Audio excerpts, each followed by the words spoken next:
Hello, everybody, and hey, Brent. Thanks for accepting my invitation to be on my podcast. And well, I would like you to first present yourself to my audience and talk a little bit about what the black sheep is.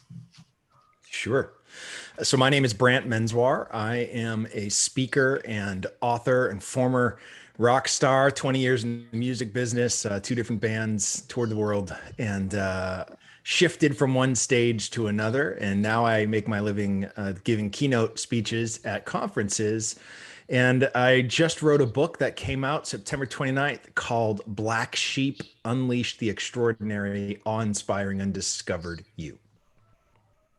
Awesome. The book And oh you well, want to know please. about? I can do Yeah, that I for you. would like to know more about how was this process of coming up with the concept of the black sheep. Yeah. So I was 47 years old, Emiliano, before somebody explained to me why black sheep are not valued the same as the rest of the flock by farmers. And when I found out the truth, it really sort of rattled my cage a little bit. The truth is that the reason that farmers don't value the black sheep the same is because a black sheep's wool cannot be dyed. So it can't be turned into something else that it wasn't meant to be. Every black sheep is 100% authentically original. When I heard that, I'm like, that is literally the goal of my life, is just to be that 100% authentic original creation I was made to be. And so, I started to dig a little bit deeper into what is it that makes us those authentic originals. And I believe we possess a flock of five, is what I call it, a flock of five black sheep values. And these are values that no matter how much someone wants to change them into something else, they simply won't be moved like a black sheep's wool. And so that's the concept of the book. Can you find your flock, and can you use them to start making better decisions and living your life on purpose? And well, how did you come up with the concept, with the actual concept of the black sheep values? I know you had a difficult experience, and well, I would like you to talk a little bit about that and how was the process of coming up with the concept of the black sheep values and the flock of five after that difficult experience. I had the sort of this idea was born out of a really pretty horrible experience in 2012. My oldest son was 14, just a little bit younger than you at the time, and was diagnosed with cancer and needed a bone marrow transplant to survive. And I found myself during that time making a bunch of really bad decisions that were led by my emotions, right? And allowing that emotional tornado that swirls around us when we get sucked into things that are out of our control. And, I ended up having to say my goodbyes to him, according to what the doctors told me that I needed to do. But after a couple of crazy miracles, is the only thing I could describe it as. My brother happened to make a video. We literally said our goodbyes one night. We didn't think he was going to make it through the night. And my brother is distraught, of course, if you can imagine. He's 1,500 miles away. He can't get here in time. But he films this video and he uploads it to YouTube, basically trying to just Hail Mary last attempt to try to figure this out before my son dies. And he uploads it to YouTube, and overnight it has 500,000 views.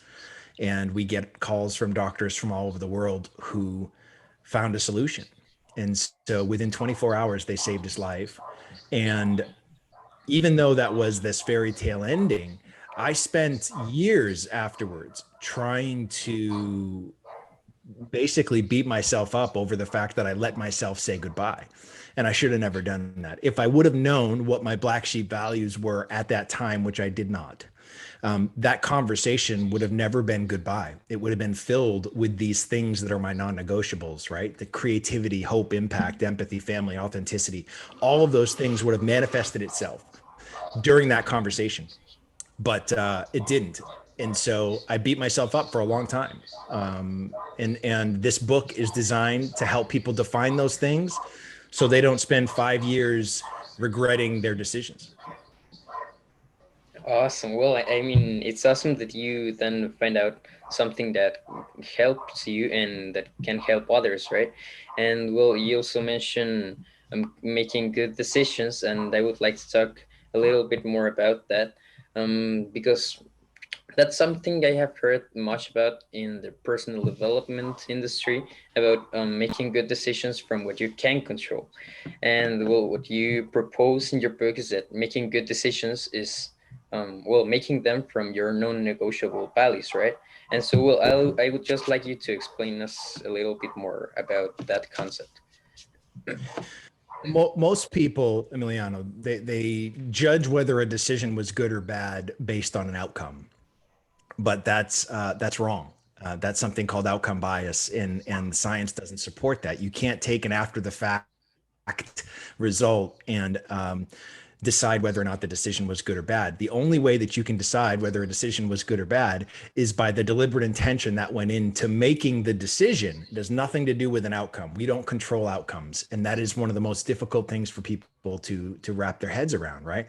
You can influence an outcome by making the best decision possible, but you cannot control what actually happens.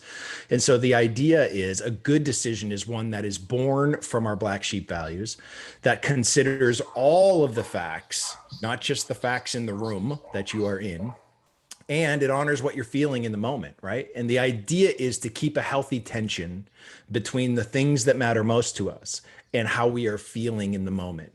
And if we can keep a healthy tension, then the chance of us being able to stay in the present to make a decision is really good. But if we let our feelings pull us too far, they will pull us to the future where uncertainty is, where we don't know what's going to happen. And that fills us with anxiety. Or we beat ourselves up over decisions that we made in the past, and so we get depressed over things that we can't change. And so our values sort of serve as an anchor to keep us in the present. And so it starts with those black sheep values. You got to expand your idea of what the truth actually is, because in my son's case, right, the truth was that the truth in the room was they didn't have an answer, right? They gave up, but that wasn't the absolute truth. It was just the truth in the room that I was in. And so we have to look beyond the room if we're going to get to the best possible choice we can make. And then we have to honor our feelings by acknowledging how we feel. If we ignore how we feel, then our emotions can pull us off balance and really affect our ability to make good decisions. Yes, I agree. And well, now I would like to talk a little bit about how was the journey of publishing independently in your book, the Black Sheep, and well, how was it considering your black sheep? So, how did you live your black sheep through writing and publishing this book? Yeah. So, there's three options in the publishing world, right? So you can publish it yourself, self-publishing. You can go traditional publishing and sort of give all the rights and the editing capabilities to a traditional publisher, or you can have a hybrid publisher. And that's what I have. So Page Two is my publisher. The way that that works is that they are the imprint label. So I get access to all their distribution. I get access to all of the same things from a traditional publisher, but I maintain creative control and I maintain the rights to my work. And so there's a lot more cost up front to publish the book, right? Because I'm paying for the actual creation of the book. So they assign me an editor, just like a traditional deal would be. I get access to their creative team, to their design team, to their marketing team, to their bulk sales team. So I have a team of people that are all there to support me, but I control everything. And that's the best case scenario, especially for a black sheep like me. I don't want to give up that control to someone else. And so my experience has been phenomenal with Page Two. They're out of Vancouver, Canada.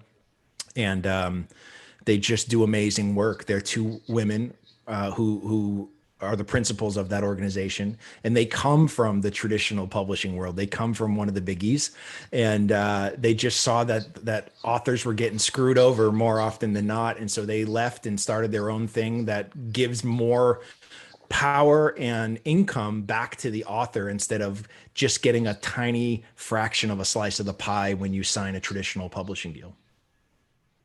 And so, well, by what you tell me, I can identify authenticity. But your other black sheep values, how did you live them by writing the book? Oh yeah, that's a great question, brother. So, creativity for me is number one, right? So it's my first black sheep value. And the idea of how I wrote the book, I had to write it like this, like you and I having a conversation. I'm not going to use words that I don't understand. I'm not going to be, trying to find those long 3-syllable 50-cent words that make me sound smart. That's just not how I roll. There's a little bit of salty language in there, which is accurate. If you are in my inner circle, know that I can at times have a mouth like a sailor. And there's the idea of, can I have creative control? So even right down to the cover of the book, that black sheep symbol that you see there, which my son, actually Theo, my cancer survivor, he created that, and it's on. You see it. I've got a whole brand of clothing coming out. You see it on my hat. You see it tattooed on my arm. It's all there as a reminder for me to lead with these things that make me that unique, original.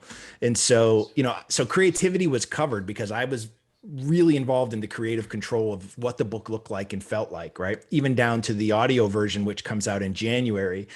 It's going to be unlike any book you've ever heard, right? I'm basically doing an audio movie.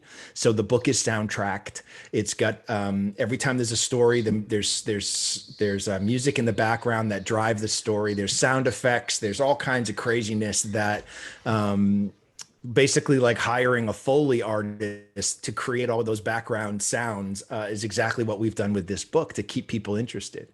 So my second one was hope, right? So this book is all about hope. If you read this book and don't have hope, then I failed, right? So for me, I had to end this book with the idea that no matter how successful or unsuccessful you've been to this point, you should have hope that if you define these things in your life, you can change what's possible. I can't tell you how excited I am to talk to you and that you're not a 49-year-old man who still has no idea what he wants to do with his life. If I would have figured this stuff out when I was your age, I would be a billionaire by now. And I believe that with every bone in my body. But I didn't. And so I was winging it for years and years, decades. I didn't figure this out till I was in my mid 40s, Emiliano. So for you to even read this book and start to sort of ask yourself these questions, because many of the values that you possess and will possess for the rest of your life are already formed, even at 15 years old, right? So the idea here is you still have a little bit of time. You've got probably 5 or 6, 7 years where you might find a shift in values based on what happens in your life over the next few years. But for the most part, your top three, they're already pretty well formed inside of you. And so the idea here is you take those things and you speak them into existence. And so in the book, you saw that creativity, hope, impact. We're having this conversation because the book had some sort of an impact on you. So check that box, right? And so I go to empathy. If you read the book, I know what it's like to walk a mile in someone else's shoes where hope is stripped away from you, where you have nothing left, right? And that's part of the real challenge is when you don't have these things defined, what do you hold on to when life comes and shatters everything that you know? And there's a good shot that that's going to happen at some point in your life, and you need to be prepared to handle that. That happens with the black sheep values. This was awesome. And well, I love that you mentioned my black sheep, because that's something that I want to talk about now. And well, as I emailed you earlier, my black sheep values, or at least the ones I could identify within the last weeks, were transformation, enjoyment, wisdom, gratitude, and what I call relations, because I don't know how to, well, a specific word, but by relations, I mean just like synergy and connection, right? And Yeah. well, I would love if you could guide me a bit through this process of how to actually live more my black sheep values, or at least what I consider important. So here's something really interesting. So you sent me sort of the five that you started with, and then you sent me the five that you are now on. And what you're going to find, and as you have, is that what you thought were your original ones, when you tried to find proof of them, it was pretty difficult, and so they shifted. And so out of the ones that you sort of originally selected, only one of them remained, right? And so that's really good that you're paying that kind of attention to what's happening. And so the idea here is why you found more success in your second pass at this as to trying to figure it out is because not only did you tell me what the value was, but you described what you mean by the value right next to it. Right. And that's what people, that's the one thing they don't understand. Just because you say transformation is one of your black sheep values, I have no idea what that means to you. But you sat there and you said, well, transformation to me, transformation is thriving development, being better, and greatness. You start to add definitions to these values. And when you do that, then you start to be able to find more proof because you know what you're looking for, right? But when you just give a value without a definition, it's too broad, it's too subjective for you to really know what you mean until you go ahead and define it. So, it's interesting. Transformation is a big word, brother. It is a big word. Let me tell you that. And in the business world, it is a scary word. And that is because transformation equals money. And if you go into an organization and you say, I'm going to transform this company, the very first thing is, uh-oh, how much is this going to cost? Right. And so it's funny because I am all about transformation. I mean, that is literally my life's work, is to transform what people think is possible in their lives. But I have come to realize that it is a very scary word. And I love that you chose that because most people will shy away from it because there's too much involved to really experience transformation. But I love it. So your second one is relations. So connections plus synergy is what you described it as. I love that. So I will tell you that connection is the number one value. So, we've got this assessment. People who are listening, you can go online, findyourblacksheep.com, click on find your flock and go through this process, right? And so you get to what you think your five are. And we've had thousands and thousands of people take this assessment over the last year. And what we know is that the number one value among men and women combined is connection. Not only is it the number one, it's number one by a 50% margin to the next closest value. So you picked up on that, right? But you added something more than connection, because connection is a huge word, just like transformation. So connection could be to your family, to your work, to your God, there's so many different ways that connection manifests itself. But you added the word synergy, which requires different things than just a giant word. And so that's why you landed on relation or relationships, right? Is really what that's about. And so to me, I think that's great. My challenge to you would be, what happens when there's no one else around? How do you feed that sheep if there's no one to have a relationship with? Yeah, well, what Right. I meant by synergy, and I had reflected on this for much time, and it was mostly about just having contact with many ideas, simply with books. That's for me one type of synergy, but that's something difficult to experience daily, because Mhm. I think in my first list of black sheep I added synergy, but I didn't always live synergy, because it was difficult for me to experience it. But that's what I mean by synergy, not just with people, but with ideas in general, or with myself, by journaling or by just thinking. Okay, so I look at that and go, so these values, when we select them, they exist in a hierarchy, right? And so they're the higher that we can get on the hierarchy to the biggest value, the more that we can encompass below it for behaviors and different things that we recognize that we can find proof for. So what you described to me, I would describe as something like oneness. It's a feeling of oneness, that connection with not just people, it's with everything, whether it's nature, books, work, you know, it's that feeling of oneness. And so that might be a higher value in the same family of relation that you have already selected. And when you define synergy, you give yourself even more chance to really figure out what that is, which you just did, which is really important. I would suggest that you write that down so you know what you mean by synergy. The other things I will tell you is, wisdom, learning plus intelligence, yes, all day long, right? Because some people, it's just the act of learning. So someone like Nick, our friend from Book Thinkers, Yeah. he would might look at something like discovery, and it's actually the discovery of something that excites him, not necessarily possessing the knowledge, right? Those are two different things. And so for you, you've described it's actually both. It's the act of learning, but then it's also possessing the knowledge that's going to make you more intelligent. So those two things together are wisdom. I think that's phenomenal, and applaud you that you have figured that out already in your life. I think that's fantastic. Enjoyment. So I know it is there on both sides. That to me is, I would call that a mamby-pamby value. It is. I understand. There's a better word. What people have to understand is the difference between something that's really important to you and what a non-negotiable is. Non-negotiable means no, right? And so here's the difference.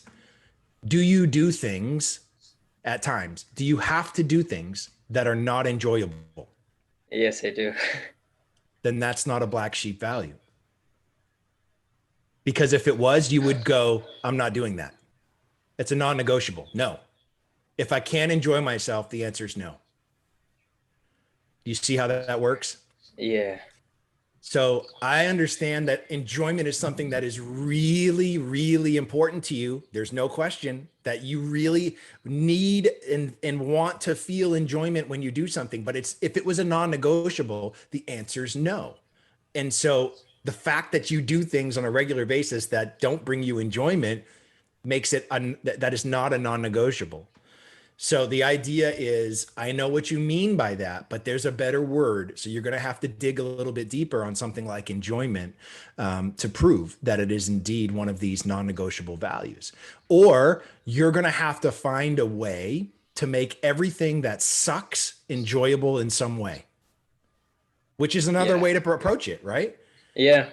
That's another way to do it. If it really was, you would go, I'm fine with this. It's okay. I'll make it Ye- enjoyable, even though I don't want to do it. I'll find a way to make it enjoyable. And if that was your Yes. approach, then I might believe you.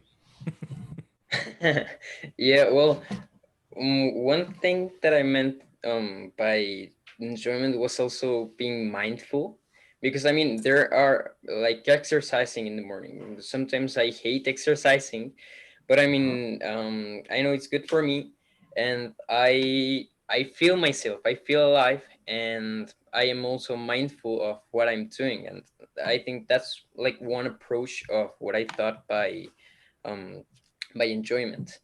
And that's Yeah. one thing that I can identify, that some, yeah, most of the times I do not negotiate. So I would say that the better word is probably mindfulness, right? I mean, that is literally what it's not about. You want to enjoy it, but more importantly, you're mindful of what's happening at that time, right? So whether that's working out, whether that's, doing homework, whether that it doesn't matter. You're mindful of what the situation is and where you are in the present in that moment, right? So that to me, if you can enjoy yourself, great, but it's more important to be mindful of the scenario than it is for you to actually enjoy yourself, right? And that is where this is why it takes sometimes months and months to really find the true black sheep, because a lot of these will masquerade as things that are your non-negotiables, but when push comes to shove, they're really not. Right. And that's why it takes, in the class that I teach, it's 5 weeks and we're still just scratching the surface at 5 weeks.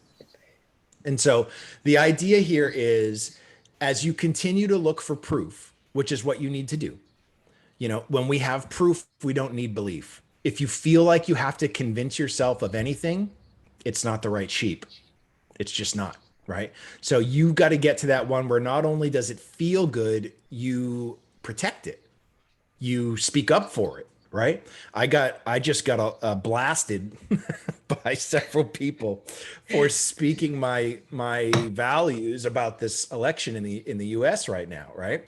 And my response was going to be very saucy, a go F yourself, but I can't do that. But that's my emotions taking over, right? That's my emotions driving that response. So I don't want to do that because that's not a good decision. So I have to go back to my values and I have to say, look, here's the deal. I can't be the guy teaching people to identify what matters most and to speak it into existence and not actually do it. That makes me a hypocrite. So Yeah. I should be able to respectfully speak my values into existence. And if you don't like it, that's not my problem. That's your problem. Right. And the idea here is that's why we want to own these things, because you've got to be powerful and have the courage enough to stand up and speak for these things, no matter the cost. Those are non-negotiables, no matter the cost. If you go, oh, I don't think I can, I don't want to deal with that, then it's not a non-negotiable. And that's why it takes time. Sometimes we don't know it until we get into a scenario that reveals itself to that you go, you know what? I don't think it's an actual non-negotiable. I think it's something that's really important to me, but it's not something that is a live or die situation. Yeah. Yeah, and that was a pretty good example, the one of the election, because I just saw your video on Instagram, and I mean, yeah, most people are gonna be upset by that, right? Mhm. And well, so I just have one more question about my black sheep. Well, actually, two more questions, Sure. and those are first. So by relationships, you said that maybe the word is oneness, right? Yep. All right, and um, how do I identify that gratitude is an actual black sheep value? Yeah. So here is one that appears often is gratitude. Okay. So I get that a lot on both sides for men and women. Um, in some cases, it's without question 100% true. I have good friends who keep a gratitude journal and they don't start their day without writing in their gratitude journal. And if that is part of your daily practice, then yeah, you can convince me that that is one of your black sheep values. But this is also one that has been pushed on us since you were old enough to walk. It is something that you should be thankful for. What you have is ingrained in us from the moment we're born. And the idea that this could be someone else's sheep, it could be, family's sheep, friends' sheep, businesses' sheep. It's their sheep. It might not be your sheep. And you might feel bad or shameful that gratitude is not one of your sheep, but that's not how it works. So it's not a problem. It doesn't mean that gratitude isn't really important to you. It's just not a non-negotiable. So if it's a non-negotiable, it is a daily practice in your life and you will not be moved from it. If you Do you do things that you are not grateful for? That's another question, right? Those are the do you participate in things that you are not grateful for when it's over? If you have that sort of an attitude when it's done, and that's how you feel, that's different than going into something that has a poor outcome, but you're still thankful for the opportunity. You see that difference there? Yeah. If you go, oh, I'm never going to do that again, then gratefulness is not one of your values, right? Because you'd be grateful for that opportunity to try something new. And the next thing that comes along, you're going to go, yeah, yeah, yeah. I'm totally grateful that I get a chance to do this. Even if I fall flat on my face, I will still be grateful of the opportunity. If that's your approach, I'm on board with you. If it's, well, my mom told me I should be grateful, and which I don't know anybody's mother who has not told them they should be grateful, right? For the grilled cheese that I just made. Whatever that is, you have to understand that that's the approach. And if you get that approach, then yes, you will convince me. But if things like a gratitude journal are not part of your daily life, um, I'm going to be hard pressed. I will believe that it is something incredibly important to you, but I don't know that it's a non-negotiable black sheep value. Yeah. Well, I mean, I currently do not have a gratitude journal, even though I try to be grateful, at least in my Mhm. head, for most of the things. Mhm. But yeah, I agree. It is something important, but maybe not a black sheep, maybe not a non-negotiable. That's right. And well, besides keeping track of my black sheep, what is the next step? Well, the next step is you got to speak them into existence. You have to choose when and where they appear in your life because just knowing what they are, you will not experience transformation, my friend. You have to speak them into existence, which means every day you have to think what the way I do it and the way that I recommend people do it. The night before your day, you should sit down, you should look at what's on your calendar for the next day, and you should be writing in your black sheep into appointments, into different times of the day that you are choosing when and where these things are going to show up. So for someone like yourself, if you're going to school or whatever that is, you have to look and go, what needs to show up in the classroom for me to get that maximum impact out of that time? So if you went to an art class, something like creativity better show up, right? So I look at yours and go, if you say transformation, relations, wisdom, so if you go into school, you got to go in to a classroom with the approach of it's about the learning. I'm going to focus. I'm not going to be distracted. I'm going to take notes. I'm going to do those things, right? That is how you are speaking wisdom into existence, right? When you go in and you look at something like oneness or relations, right? You would look at that and you'd go, okay, I feel like I need to connect with my teacher. I feel like I need to connect with my friends. I need to take some dedicated time to actually not just connect, but connect with them about the things that really matter to me right now. Maybe it's the book you just read. Maybe it's a thought you just had. Maybe it's a TV show or movie you just watched. So it's not just connecting, it's connecting with purpose, right? And so the idea is that's how we start to do it. So I should be able to look at your day and see whatever you have scheduled, and I should see your black sheep littered throughout the day because you are choosing when and where they show up, as opposed to winging it and hoping and praying that there's a moment that presents itself that you might be able to share one of these black sheep. That's not deliberate intention. That's not living your life on purpose. That's winging it. And that will never take you to the level of success that you deserve if you can live your life with deliberate intention. Oh, and well, actually, I love that you said that you deserve success because, well, the last couple days I have been, having like a conflict in my head. This happens sometimes to me, but about why should specifically me, because I'm talking to myself. Why do I deserve success, or why do I want success for? And well, I love that you said and that you deserve it because you do. We all deserve it. We all deserve to be You, successful and to live yeah. deliberately. Well, here's the deal. You deserve to honor the things that matter most to you, right? And when you do those things, success will follow. I promise you. You can't control the outcome. So that is not in your, unless you're a wizard, unless you've got something that I don't know. You got some hat or wand hidden back there on your bookcase. I don't know that you possess the power to control an outcome. But what you can do is speak these things into existence. And when you do, you control the narrative. And when you control the narrative, how can that not benefit you?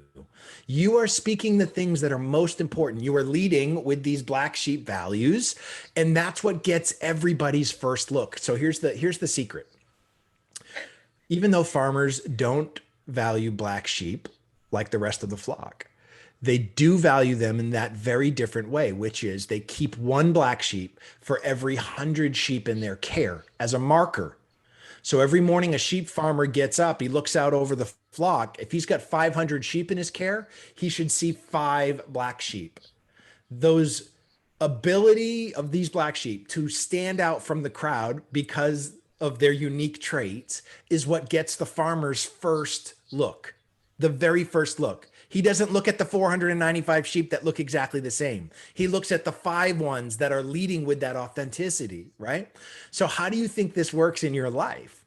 When you lead with the things that are your black sheep values, you get everybody's first look. How does that not translate into success? I don't understand that. It has to translate into success because you just separated yourself from the 495 other people who are saying, promising, doing, looking like the exact same thing. When you lead with what makes you that unique, authentic, original, there is no competition because you're one of a kind. That's the goal. And when you lead with that, you get everybody's first look. And when you get people's first look, you can influence that outcome that you desire. That's how we do it. Okay. Yeah, so it's controlling what you can control, right? Making good decisions. And well, also something you mentioned in the book is purpose and Mhm. about choosing your purpose. And I would love to, if you could guide me through this process briefly, but also if you could guide us, my audience, through Sure. how you live this process of deciding your purpose. Yeah. So the biggest lie about purpose is that it's something you find, right? I'm gonna cuss. That's bullshit. All right, sorry. That Yeah. is just it's just what it is, right? That's not true. Purpose is something we choose. So the question becomes, how do we choose it in a powerful and impactful way? Well, we choose it by amplifying and activating our black sheep values. See, our what, which is our values, and our why, which is our purpose, they need to be in alignment. They need to find that synergy that you love so much, right? And so that only happens when you choose a purpose that is born from these non negotiables. So for me, right, creativity, hope, impact, empathy, family, authenticity. Those are my black sheep values.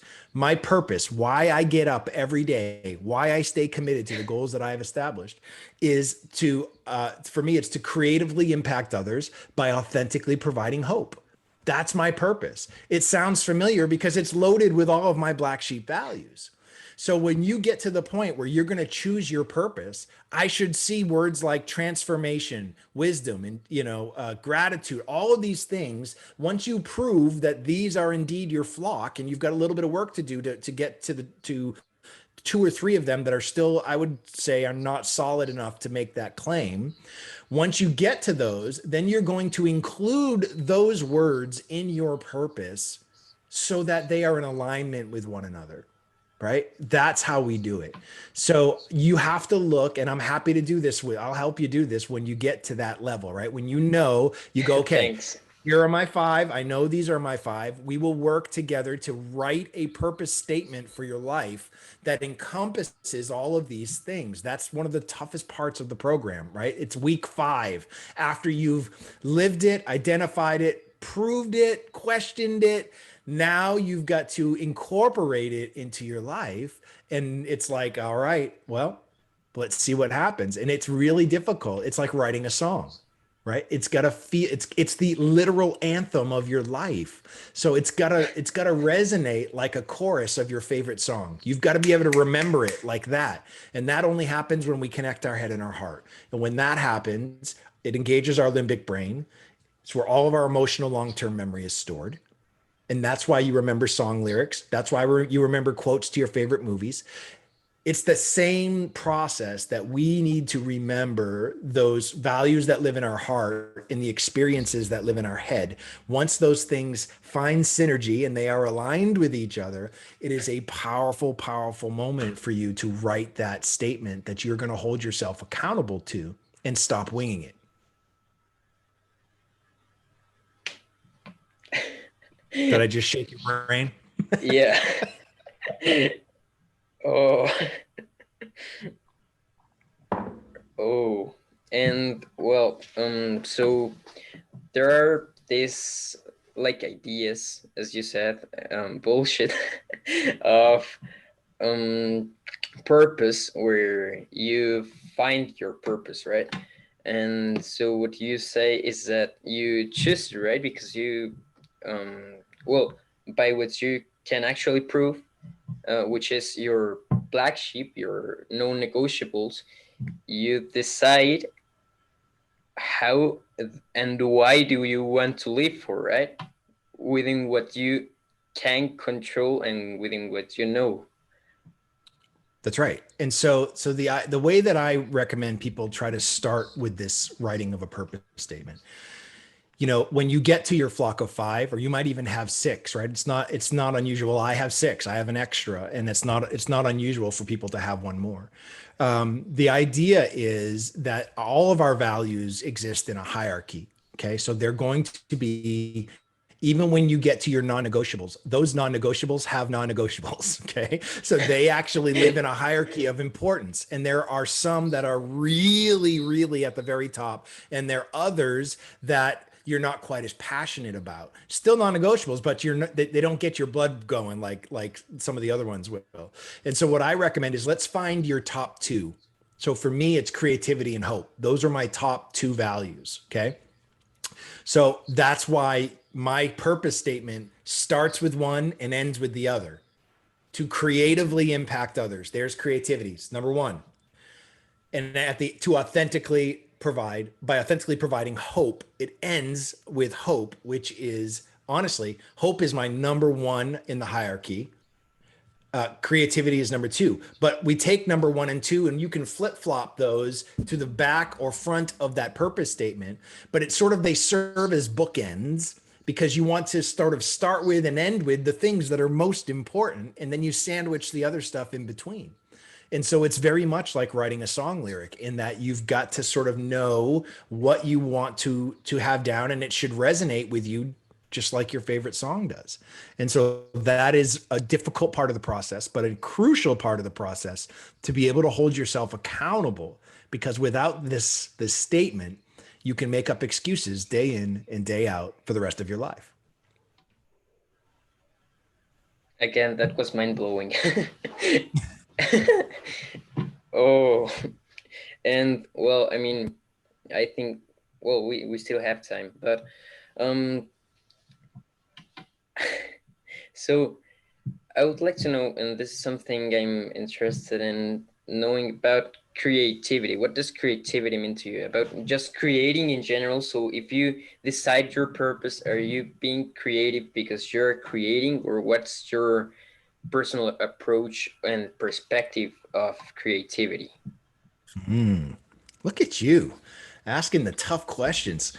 So you're the first person who's ever asked me that, and it's incredible, because there's a real belief for me with creativity. I believe you can never be closer to God than when you're creating, because He is the creator. And so for me, creativity becomes so incredibly important, because it's the closest I'm going to be to God on this side of heaven. That's what I believe. And so for me, um, everything I do has to come from a creative aspect. I don't just accept something for what it is. I have to find the creative way to present it. Otherwise, I'm not being authentic. If you gave me a sentence and said, "Hey, go say this sentence to this crowd," I'm never going to say it like you wrote it, ever. Because that doesn't allow me to be creative. I'll say what needs to be said, but I'm going to be creative about it, right? And if the answer is you can't be creative, you just have to say it as it is, then my answer is go find someone else to say this sentence. I'm not doing it. That's what a non-negotiable is, right? I'm not doing it. If I can't be creative, the answer is no. I say no to people asking me to come talk a lot, because if they're like, well, what we want you to talk about is this and what we want you to say is that, I'm like, sorry, I'm not a Muppet. You can't stick your hand up my ass and make my lips move to say what you want me to say. I'm not going to do that. I'm going to be creative. I'm going to have the impact. I'm going to drive the conversation. And if I can't do that, then it's not the right fit, and that's okay too. I can love and respect you even in those moments, and that is for me what it's about. So creativity for me is why it's so important, is because it's the closest we can get to God without actually being there. If that makes Yes, sense to you. and yes, it did. And I mean, that applies for each person, right? I mean, I cannot identify that for me right now, but each person has his or her highest value, and Mhm. by living that value, he or she lives their divinity, if it could be names like that, Yeah. right? Yeah, and you're absolutely. This is the why I'm so passionate about it.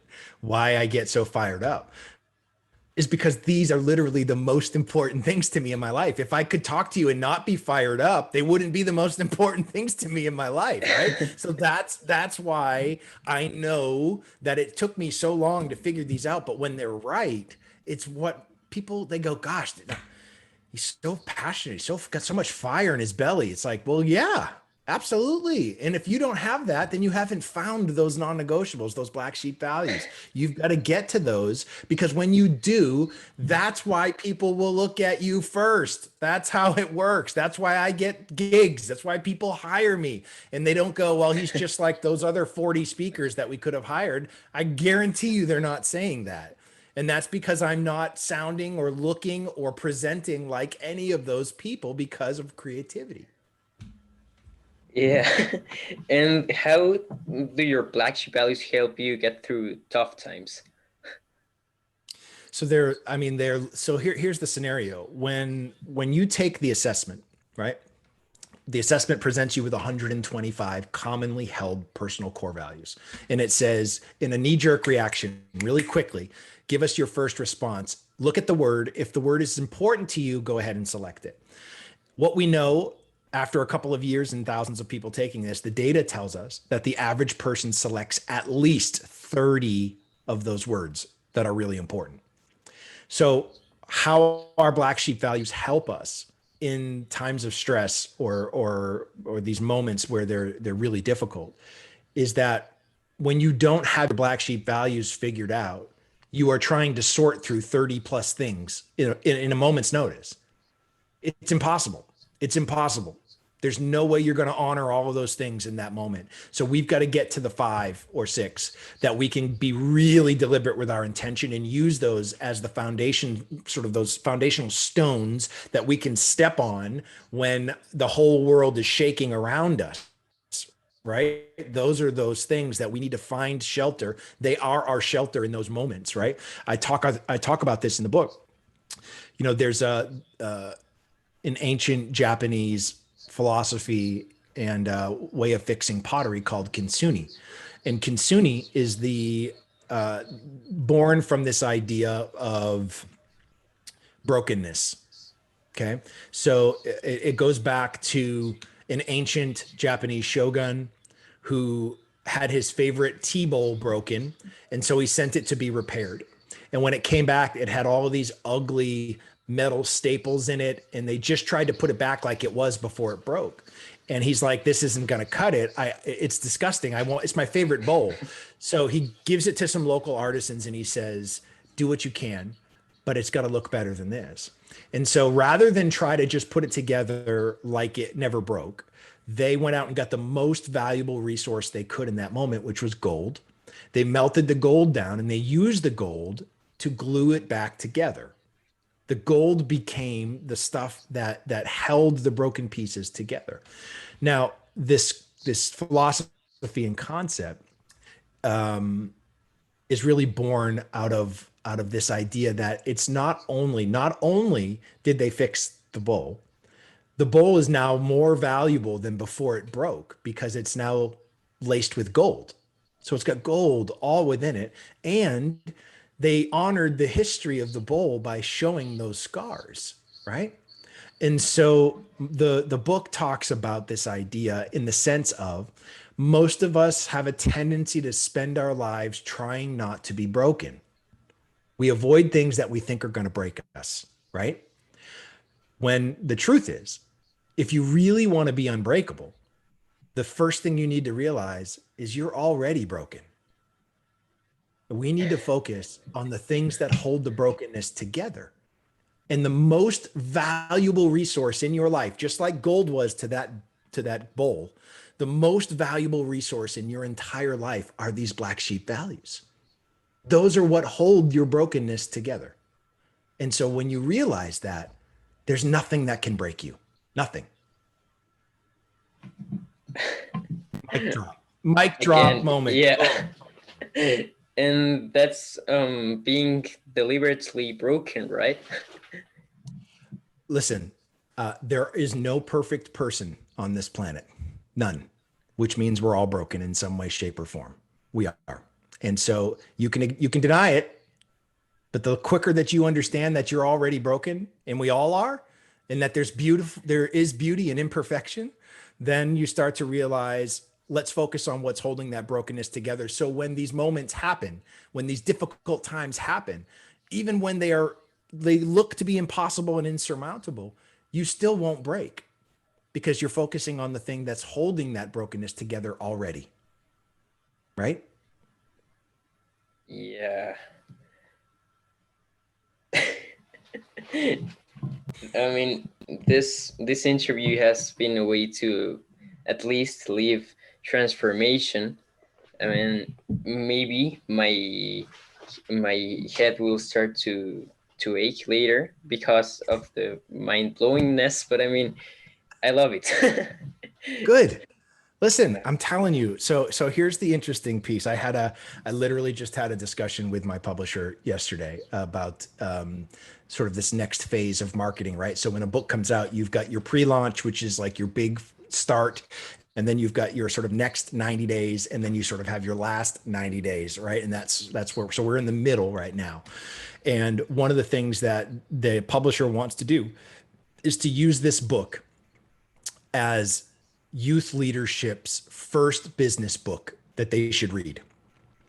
And it seems like a little bit of a disconnect because you look at it and you go, business book. But the truth is, if you can figure this stuff out first, then whatever goal you have to be an entrepreneur, to start a business, to be a great leader, to work in an organization, to affect change, whatever that's going to be, is born out of these things that matter most to you. You have to learn what these things are first if you're going to be that unique, extraordinary, authentic person that you were made to be. Without it, you're going to ignore all those things. And the best shot you have of being successful is by luck or accident. And I don't know anybody that wants to rely on those two things for the success that awaits. So figure this stuff out now so that no matter what you do, you still become that extraordinary original that you are. Yes, that did make much sense. And well, I just have two more questions. Let's do And it. so the first one is, what have you learned or discovered recently, whether it is related to the black sheep concept or not, that you would like to share to us? All right. Perfect timing. I'm literally going to be doing a post on this in the next day or two. But what I've learned through this election process of watching what's happening in the United States, I told you that the number one value, shared value among men and women is connection, right? By a Mm, 50% margin. So while that's awesome and amazing on one side, it's also why we see so much division because people are so desperate to connect that sometimes they connect with the wrong groups. They connect with these conspiracy theorists. They connect with these cults. They connect with these groups that are really hurting the democracy because they feel that connection that's missing in their life. You know, it's one of the things, the most dangerous things about groups like that is their ability to make you feel like you're part of the group. So we need to Yeah. do a better job at widening those arms and welcoming people into our lives so they feel connected and they don't feel like they have to go become part of some radical group that is really challenging and destroying our democracy. How's that? Again, mind blowing. But yeah, I mean, it does make sense, right? If you want to connect to something, but you're unable to connect to, I mean, something good, you will connect to anything you find. That's right.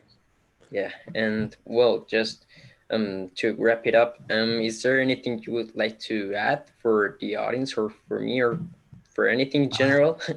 I just want to say this. I am incredibly proud of you for doing this work, for pursuing this. Even the podcast, you're becoming a influencer on Instagram, like all of these things. I'm telling you, you are on the right path. You are asking all the right questions. You just need to keep the courage to keep asking and keep proving that these are the things that matter most to you in your life. And I promise you, 5, 10 years down the road, you're going to be looking at your first G5 jet that you're buying so that you don't have to fly commercial anymore. And you are going to be the most incredible person and successful because you are doing all the things that everybody ignores. They chase all the wrong things. You're chasing the right things. And because of that, I promise you, in the long run, you are going to be so much better off. And I just want to encourage you to keep up with the conversation with yourself. The thing that you need to realize is that this idea of feeding our sheep is both input and output. It's not just about your ability to connect with someone else and speak those values into existence. It's about taking in those things that are going to feed those values as well. So you need to be asking yourself, what books are you reading? What shows are you watching? What conversations are you having? Are you meditating? Are you doing things that are going to feed these sheep even when there's no one else around? And if you can balance the intake and the output, then you're going to be in a really good position to feel very confident about whatever it is you want to achieve. Thank you. Thanks for the conversation. I mean, thanks for all the messages you gave us, and this last message you gave to me. I mean, it inspires me to, I mean, keep going, because I, as we said earlier, I sometimes connect with maybe wrong ideas, just because of the need to connect. But I Yeah. mean, then getting back on track on the right path is just awesome, and it is something beautiful to connect with. Yeah. Agreed, Yeah. brother. Listen, I am part of Team Emiliano. So if there's anything I can do for you, you just send me the message and I'll be there to help in any way I can. Thanks, Brent. I You're really welcome. appreciate it. And well, I thanks mean it. also. Sorry. I mean it. Yeah. Don't, I'm telling you, if I don't hear from you, it's going to piss me off. So you better be reaching out when you need me, or at least to celebrate some of these wins that I know are in your very near future. All right. Yeah, I will. I promise I will.